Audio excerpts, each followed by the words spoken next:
Novamente, boa noite a todos. Convido a amada igreja a abrir a sua Bíblia para o Salmo número 1.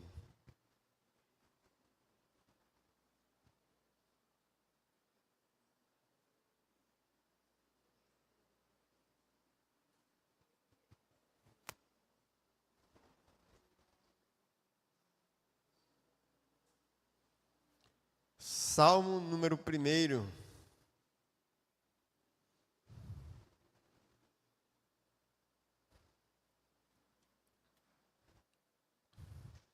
Leamos esse salmo.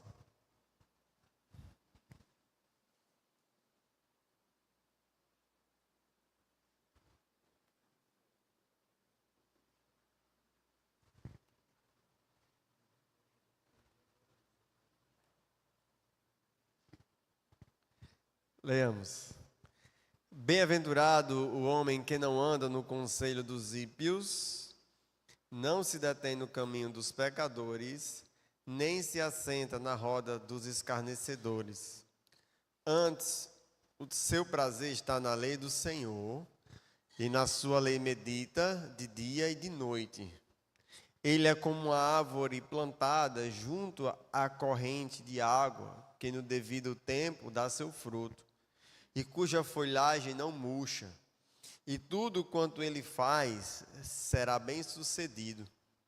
Os ímpios não são assim, são porém como palha que o vento dispersa. Por isso, os perversos não prevalecerão no juízo, nem os pecadores na congregação dos justos. Pois o Senhor conhece o caminho dos justos, mas o caminho dos ímpios perecerá. Vamos orar nesse momento. Pai amado, Pai querido, muito obrigado, Senhor, por termos permitido passar todo esse ano cultuando a Ti, Senhor Deus, domingo após domingo. E agradeço, Senhor Deus, por poder finalizar esse ano desta mesma forma, podendo Te servir através, Senhor Deus, da ministração da palavra. Pai querido, pedimos que neste momento nos ajude, para que possamos, Pai, baseados na direção do Teu Espírito, aprendermos mais sobre esse salmo tão importante, Senhor Deus, que abre o livro de Salmos, que nos direciona, Senhor Deus, uma vida de retidão. Sabemos que para esse ano que vem, precisaremos, Senhor Deus, dos conselhos da Tua palavra, para que nosso caminho seja bem sucedido. Assim, Pai querido, agradecemos e pedimos, em nome do nosso Senhor Jesus. Amém. Meus amados, nós estamos, inclusive, aí bem perto de completarmos 50 anos de Igreja Batista Regular de Mossoró, né? Estamos bem perto disso. E lembro que a última vez que conversei com o fundador desta igreja foi o pastor Roberto Franco. A gente conversou um bom tempo por telefone.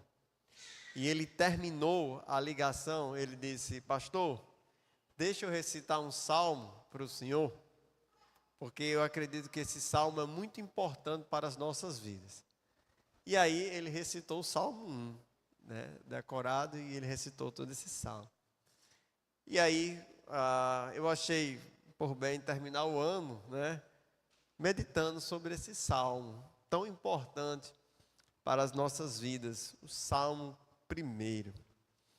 Amados irmãos, o Salmo, os livros de sabedoria, né, que são o livro de Provérbios, Eclesiastes e Cantares, tem muitas aplicações práticas. Porém, o livro de Salmos, né, também tem muita sabedoria nos livros de Salmo, né, que não é só um, são vários livros. E eu acho interessante que o Salmo 1, ele remonta um desejo do coração, né, para aqueles que iniciariam a leitura de todos os salmos. O Salmo 1, ele apresenta 3 participantes, né? Vocês vão aí avaliar juntamente comigo que há 3 tipos de pessoas que estão aí remontadas no Salmo 1.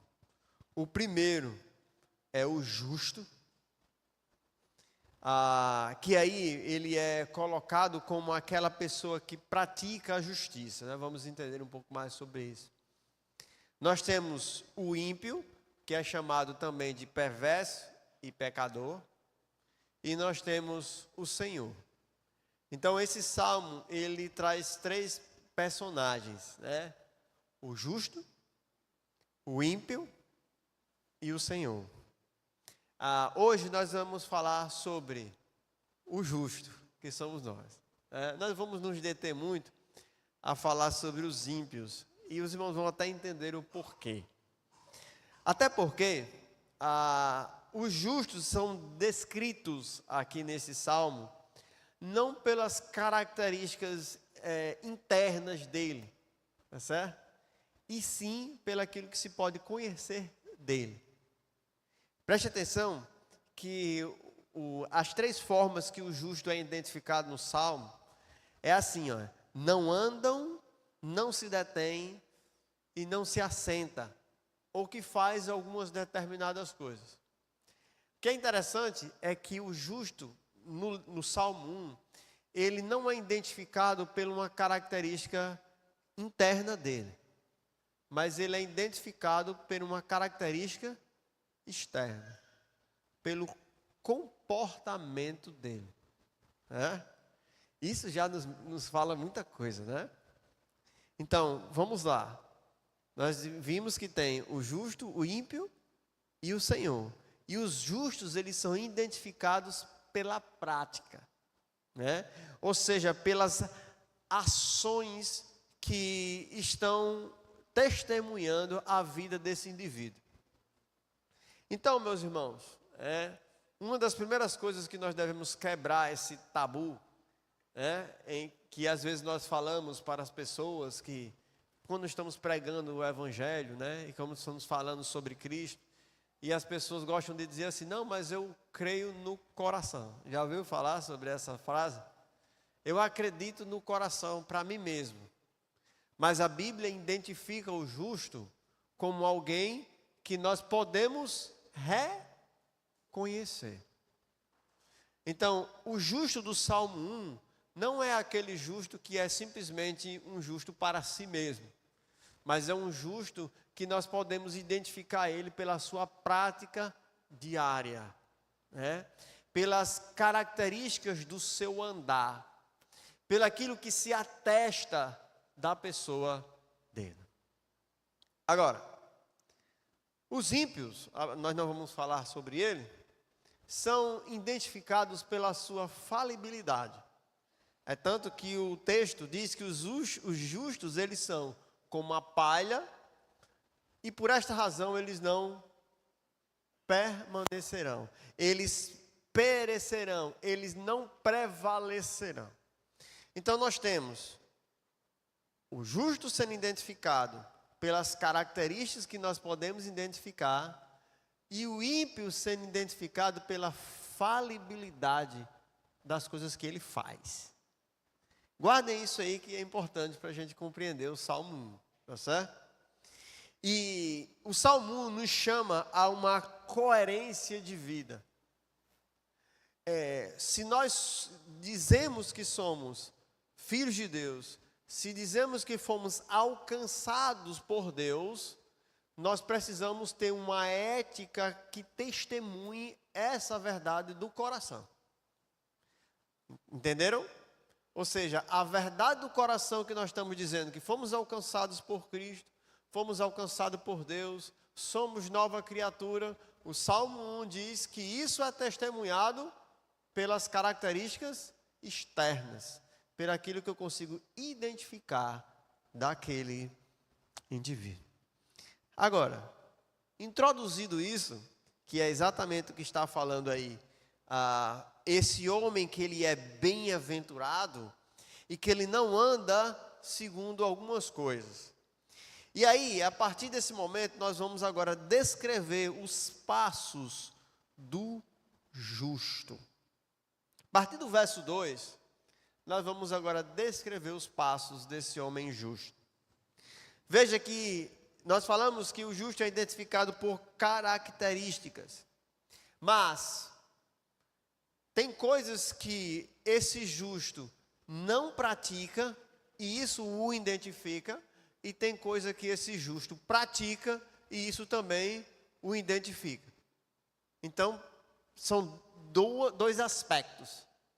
Existem os aspectos negativos da sua vida, coisas que ele não faz, e tem coisas que ele faz. E essas duas coisas identificam externamente este justo. Então, meu amado irmão, saiba que para você ser identificado como um justo, tem coisas que você não pode fazer. E tem coisas que você deve fazer. Coisas importantes, já compreendemos, né? Nós devemos ser filhos de Deus externamente também. Internamente, sim, é a fundamentação da coisa. Mas externamente também. E esse externo vai ser testemunhado nesses dois aspectos.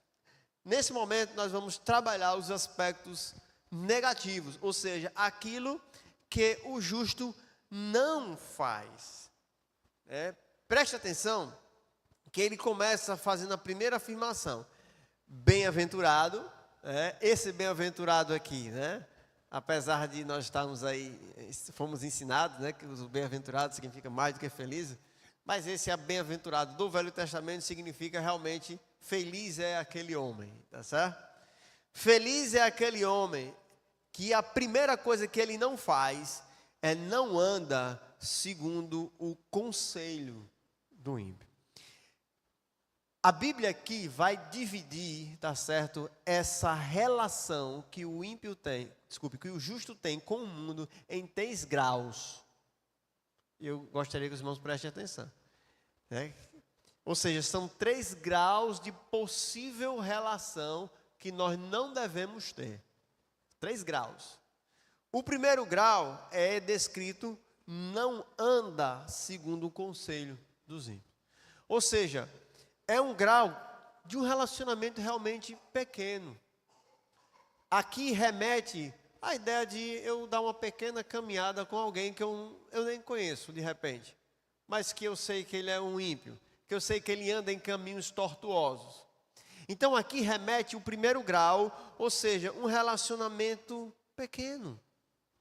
Algo que talvez, no julgamento simples, não fizesse mal. Mas é interessante que Provérbios 4, 14 a 15, diz assim. Abre aí sua Bíblia para Provérbios 4. Nós, inclusive os homens, ontem estudaram sobre Provérbios, né? E leram bastante versículos.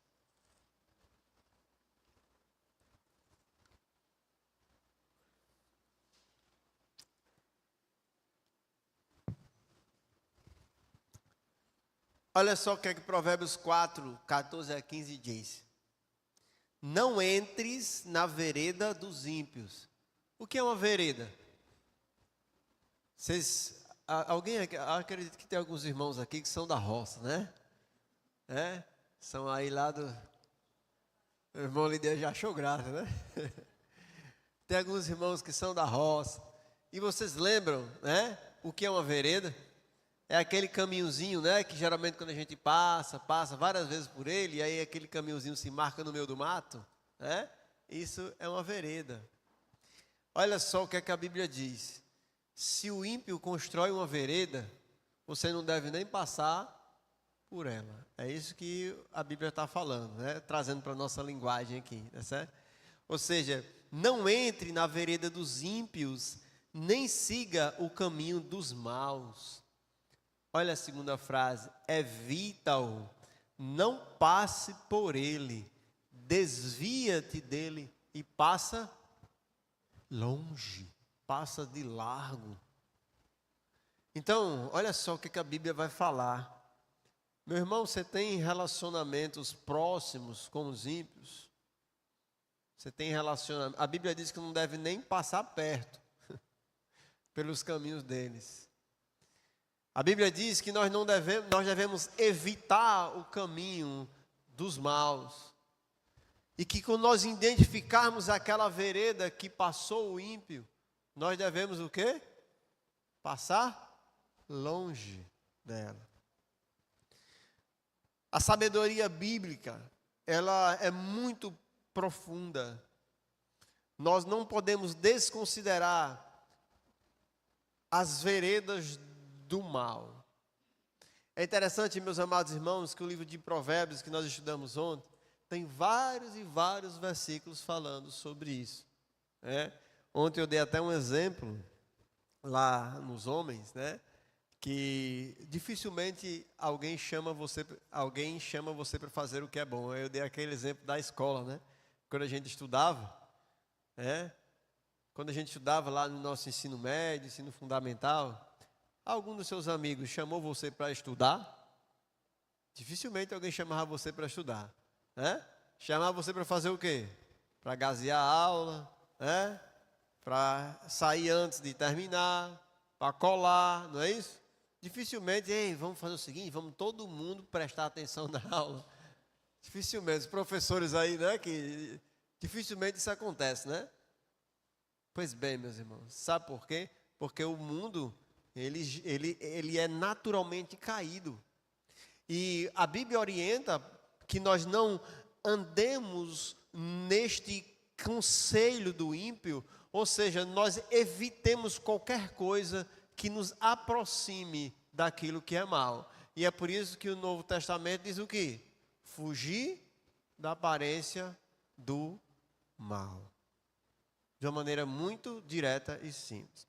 Bem, o que seria o conselho, O conselho poderia se resumir não só a caminhos, mas também a formas de pensar, formas de agir, Ou seja, como é que o mundo pensa, como é que os ímpios pensam, como é que os ímpios traçam planos para a sua vida. É isso que a Bíblia diz, não o quê? Não ande segundo este conhecimento dos ímpios. E aí nós poderíamos aplicar isso em várias coisas. Imagine, meus amados, nós estamos prestes a entrar em 2025 e vamos escolher onde vamos colocar os nossos filhos para estudar, não é? Vamos escolher onde colocamos os filhos para estudar? Será que nós, seguindo o princípio bíblico, que não devemos andar segundo o conselho dos ímpios, devemos escolher que tipo de escola para os nossos filhos? Se nós pudermos, evidentemente. É uma pergunta a se fazer. A Bíblia diz o quê? Se nós identificamos um caminho do ímpio, se você identifica que uma escola que você vai colocar o seu filho tem práticas ímpias, o que é que você deve fazer? Passa de largo. Evidentemente, se você puder, estiver dentro das suas condições, tá bom? E é por essa razão que o Novo Testamento diz que os filhos de Deus precisam transformar a sua mente para não andar segundo o conselho dos ímpios. O que é que Romanos capítulo 12, versículo 1 diz? Lembram? E não vos conformeis com este século, mas o quê? Transformai-vos pela o quê? Pela renovação da vossa mente, E meus amados, podemos passar a noite aplicando aqui o que seria sair dos padrões do conselho dos ímpios. São muitos. Vestuário. Às vezes fico tão triste quando eu vejo pessoas se vestindo segundo o conselho dos ímpios. Às vezes até vêm para a igreja segundo o conselho dos justos. Mas quando nós olhamos o Instagram daquelas pessoas, nós vemos ali o segundo conselho dos ímpios. O que é que o Salmo está ensinando? Como é que nós identificamos os justos? Identificamos as suas ações, pelo testemunho da sua vida, pelas características que anunciam quem de fato você é. Por essa razão, e existem muitas outras coisas que nós poderíamos trabalhar aqui, segundo o conselho dos ímpios. O apóstolo Paulo, quando falou lá na igreja, aliás, falou para os romanos, que não vos conformeis com esse século, mas transformai-vos pela renovação da vossa mente, ele está falando de uma maneira, lá no original, exatamente isso. Ele diz, o mundo, ele tem um molde. Ele tem um molde. Por isso que ele diz, transforme. O esquema do mundo é um molde que você, inclusive, por causa do seu nascimento no pecado, você foi moldado a este tipo de processo de compreensão. Porém, em Cristo, você é chamado para o quê? Transformar a sua mente e tirar a sua mente dos moldes desse mundo e colocar a sua mente dos moldes do justo. É isso que Romanos capítulo 12, versículo 1 fala. Porém, o texto avança. O texto começa no primeiro grau, diz que eram 3 graus, né? Primeiro, nem sequer ande, né? Segundo, não pare, não se detém no caminho. Estão percebendo a projeção? Ele diz, não ande segundo o conselho, ou seja, aquele é bem-aventurado o homem que não anda segundo o conselho, nem se detém no caminho, ou seja, não tem um relacionamento pequeno, também. Nem um relacionamento bem indireto, nem também um relacionamento pequeno. Provérbios capítulo 1, versículo 10, diz o seguinte, filho meu, se os pecadores querem seduzir-te, não consintas. Ou seja, Salmo está dizendo que você deve fugir dos caminhos para nem encontrar o ímpio. Mas quando você encontrar, o que é que você deve fazer? Provérbios 1:10. Se os pecadores querem te seduzir, não consintas. E é por isso, e não se detém nos caminhos dos pecadores. Não deixa se prender à sedução dos pecadores. Meu amado, como é que a sedução do pecador chega até você? Dizendo que isso vai matar e vai destruir a sua vida? É assim que chega a sedução do pecador? É assim que chegou Satanás para Eva? Não. É embelezando o pecado. É deixando ele mais lindo. Colocando ele cheio de argumentos belos. Para lhe seduzir e fazer você sofrer. O livro de Provérbios fala muito isso sobre a mulher adúltera, né? Que os seus lábios são como favo de mel, mas depois que prova tem o fel, né? Tem a morte ali dentro. É assim que é a sedução dos pecadores. E é por isso que a Bíblia diz, não ande segundo o conselho, nem pense como eles, nem detenha-se nos caminhos. Se eles querem te seduzir, não consintas. Mas aí, existe o terceiro grau. A Bíblia podia ter colocado invertido, não é isso? Podia ter sido até invertido, né? O grau mais pesado, o grau, mais ou menos o grau leve. Mas eu refletindo sobre isso, será que é porque a Bíblia faz do leve para o pesado? Porque normalmente a gente vai cedendo, né? Não é assim?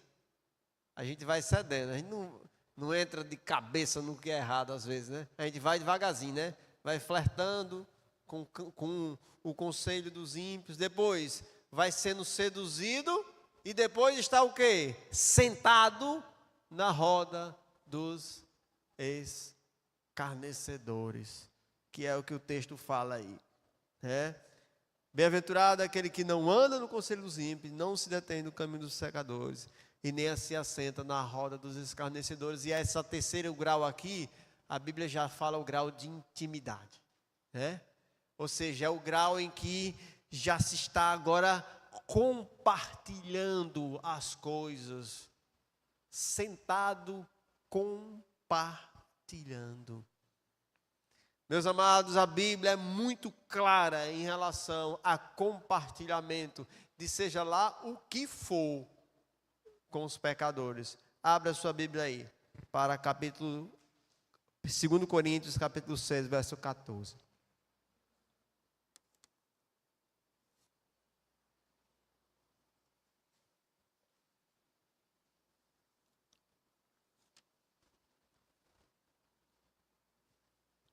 Segundo Coríntios, capítulo 6, verso 14 diz: não vos ponhais em julgo desigual com os incrédulos. Porquanto, que sociedade pode haver entre a justiça e a iniquidade? Ou que comunhão da luz com as trevas? Às vezes nós usamos esses versículos aqui só para as relações amorosas, né? Mas esse versículo é muito mais abrangente do que isso. Porque o versículo ele fala, que sociedade pode haver? Ou seja, o versículo ele vai além. Não é simplesmente as relações afetivas, mas são as relações da vida como um todo. Que tipo de comunhão deve haver entre a luz e as trevas? Por que a Bíblia fala sobre as luzes e as trevas? Porque, meus irmãos, é fisicamente impossível as duas coisas estarem no mesmo local. Não é? Se nós formos ali e apagarmos essas luzes, aqui fica tudo escuro. E se nós acendermos, não tem jeito não, as trevas somem. A Bíblia deixa claro que a nossa relação com as trevas deve ser essa relação. E é por isso que essas duas entidades, as entidades dos justos e dos ímpios, elas devem interagir assim como as luzes interagem com as trevas. Ou seja, não habitam o mesmo local.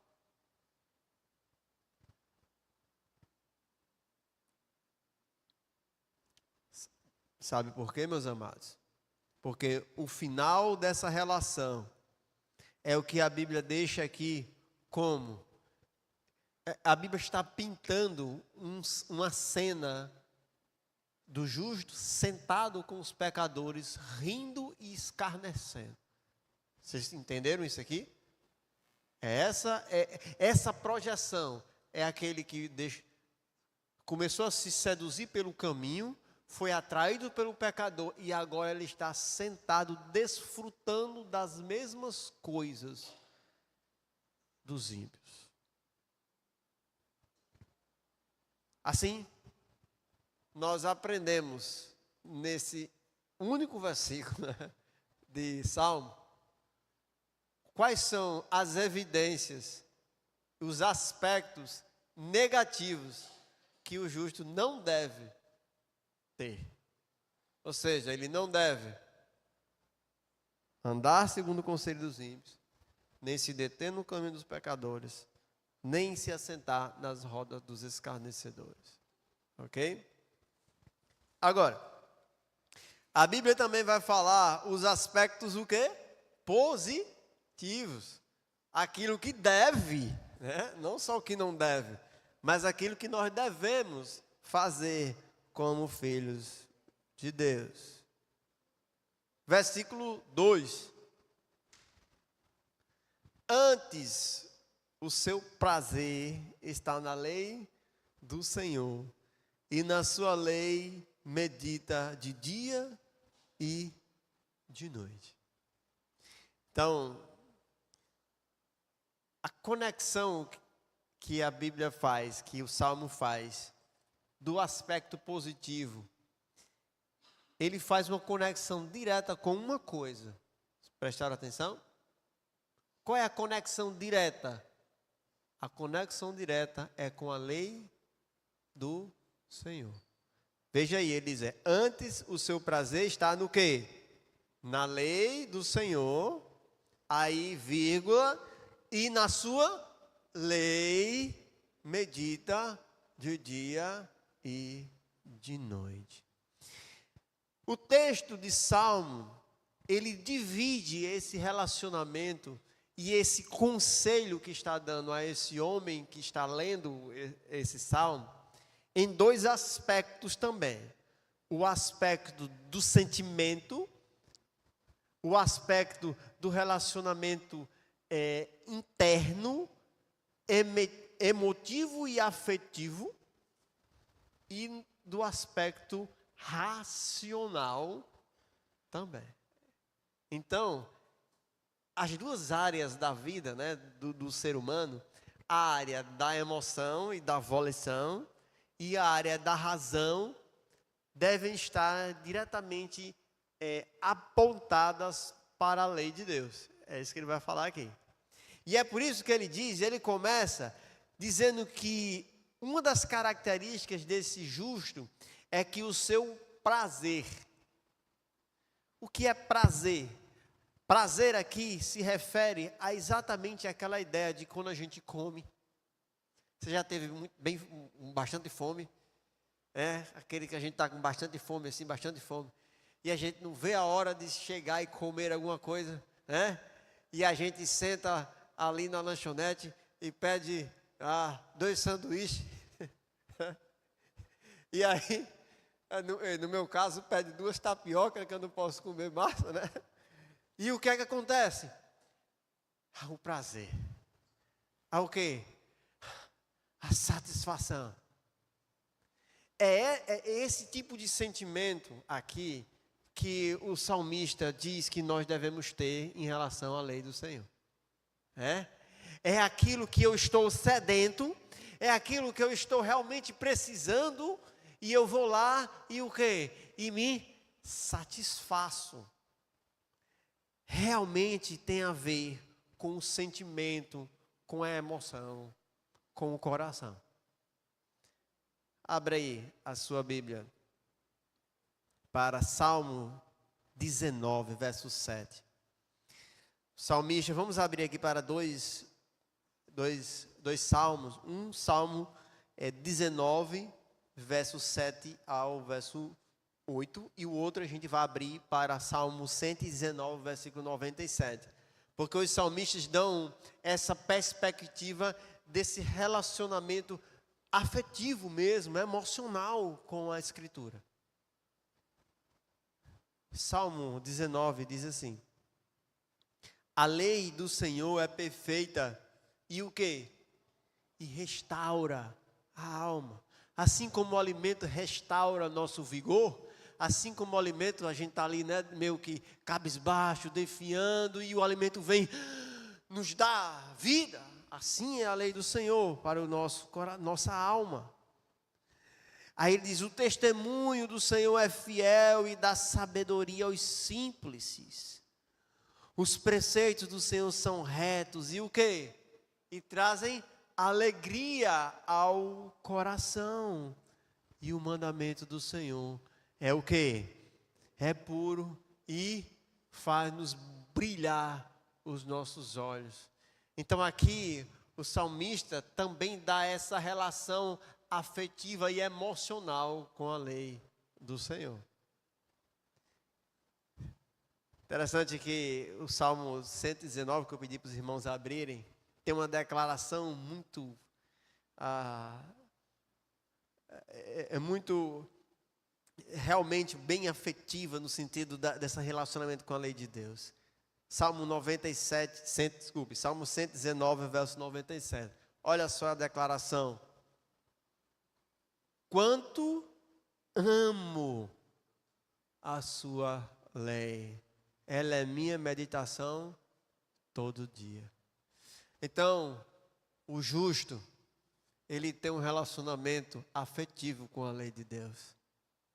Ele tem um relacionamento realmente sentimental com a lei de Deus. Ele ama a lei de Deus e ele busca todos os dias porque ele precisa dela. Porque sem ela, ele fica como nós ficamos quando passamos aí um dia ou 2 sem comer. Tristes, defiando. Esse é o coração do justo. É aquele que realmente tem prazer nesta lei do Senhor. Mas o versículo 2 continua. Além da perspectiva emocional, o justo também tem uma perspectiva o quê? racional com a lei, racional com a Escritura. Ele diz: e na sua lei medita de dia e de noite. Meditar é fazer perguntas à lei do Senhor. Meditar é discernir sobre a Escritura em relação a qualquer assunto da vida. E aí está onde isso? Está na nossa mente. Está no outro lado dessa relação do ser humano, né? A primeira é nossas emoções, nossos sentimentos, amar a lei do Senhor, desejar. E agora, o justo, ele não só ama, mas ele também usa esta lei. Ele tem um relacionamento prático com ela. Ele todo dia testa a sua vida diante da Escritura. Ele coloca a sua vida de um lado e coloca a Escritura do outro e começa a perguntar se a sua vida está de acordo com a Escritura. E esse exercício que é a meditação, compreensão, reflexão, usar a mente. O justo, ele é um hábil utilizador da sua mente. Mas para o quê? Para discernir se a sua vida está de acordo com a palavra de Deus que ele ama. Entende? Ele não ama a palavra de Deus? Então o que é que ele faz? Ele medita nela para saber se a sua vida está de acordo com aquilo que ele ama.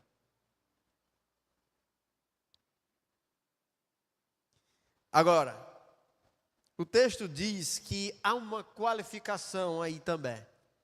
Ele não só medita, mas tem uma forma que ele medita. Como é que ele medita? De dia e de noite. Nós poderíamos dividir essa afirmação em duas, mas eu quero enfatizar aqui a segunda, que é, ele dá muita importância a isto. Abra aí a sua Bíblia para Deuteronômio capítulo 6, versos 6 a 9. Deuteronômio capítulo 6, versos 6 a 9, vai dar luz a isso que nós queremos aqui enfatizar.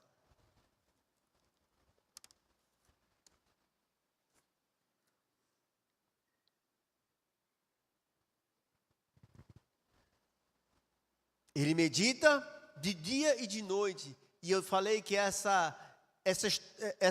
esse aspecto de dia e de noite tem a ver com o grau de importância que nós damos à Escritura. Veja, estas palavras que hoje te ordeno estarão no teu coração.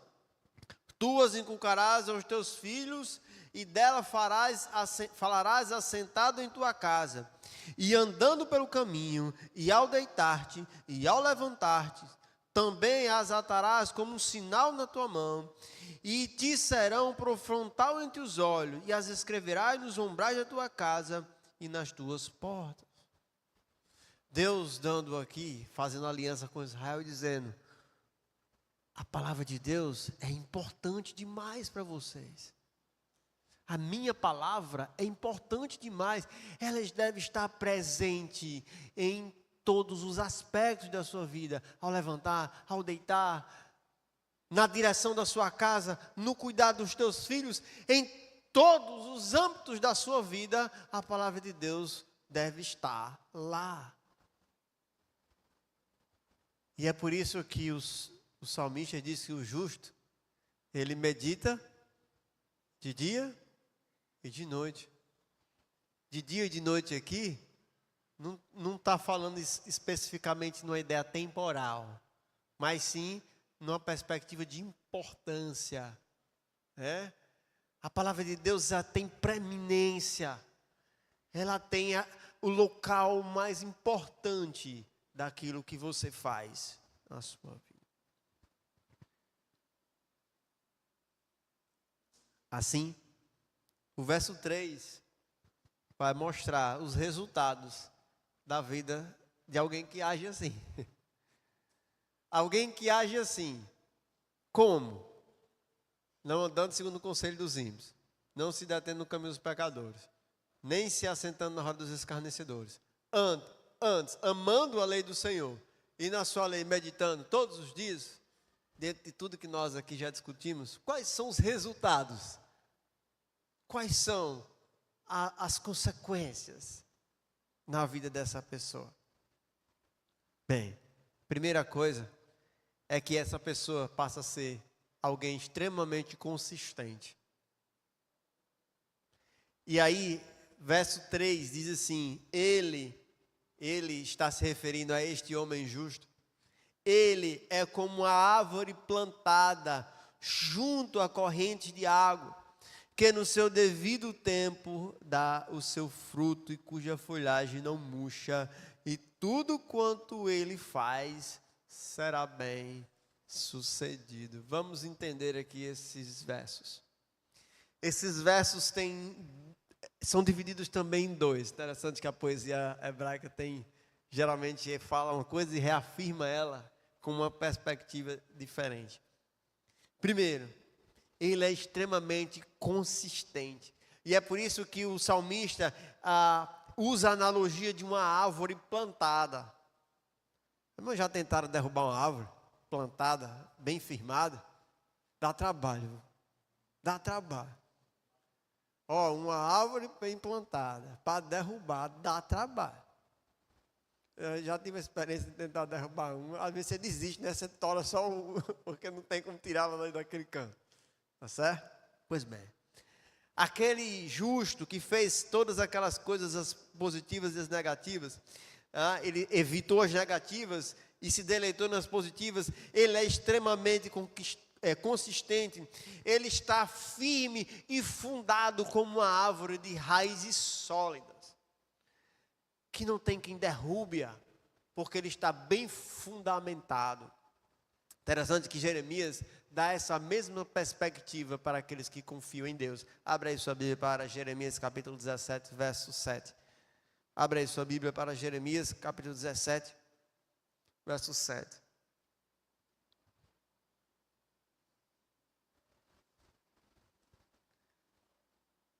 Diz assim: bendito o homem que confia no Senhor e cuja esperança é o Senhor, porque ele é como uma árvore plantada junto às águas, que estende as suas raízes para o ribeiro e não receia quando vem o calor, mas a sua folha fica verde, e no ano de sequidão não se perturba, nem deixa de dar fruto. Então, além dele ser consistente, ele também está no lugar correto.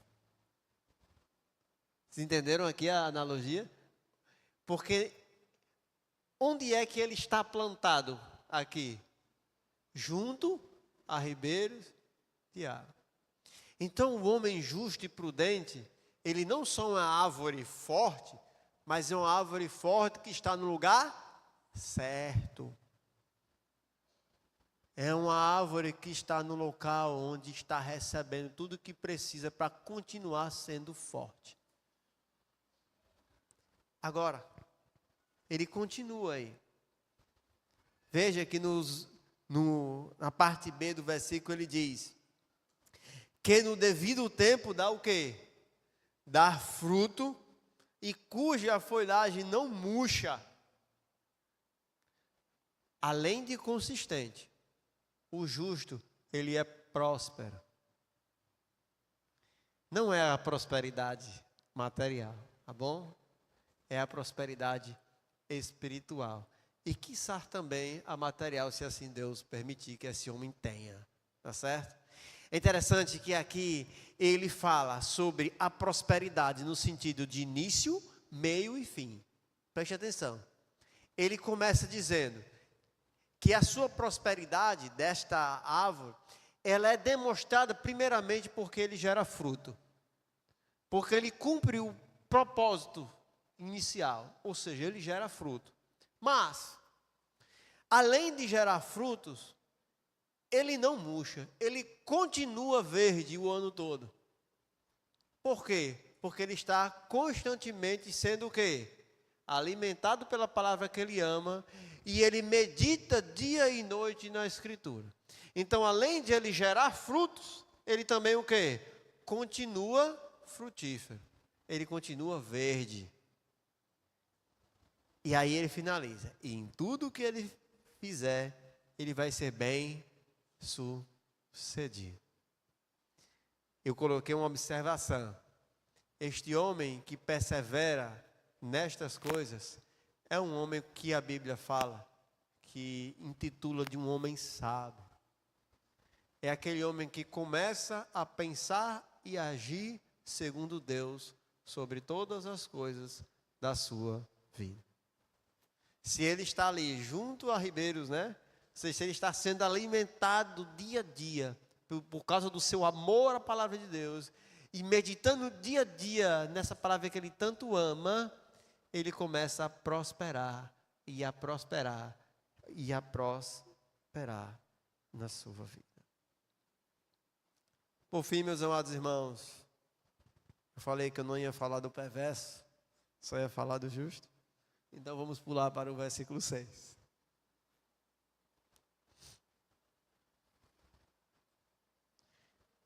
Se fôssemos falar do perverso, é só dizer que faz tudo isso que o justo não deve fazer, ou o contrário, né? Mas o versículo 6 finaliza com uma declaração. Pois o Senhor conhece o caminho dos justos, mas o caminho dos ímpios perecerá. Qual é a razão da prosperidade do justo? É porque o Senhor conhece os caminhos dele. É porque os caminhos dos justos são os caminhos que o Senhor trilhou. Vocês entenderam o que é que o verso está dizendo?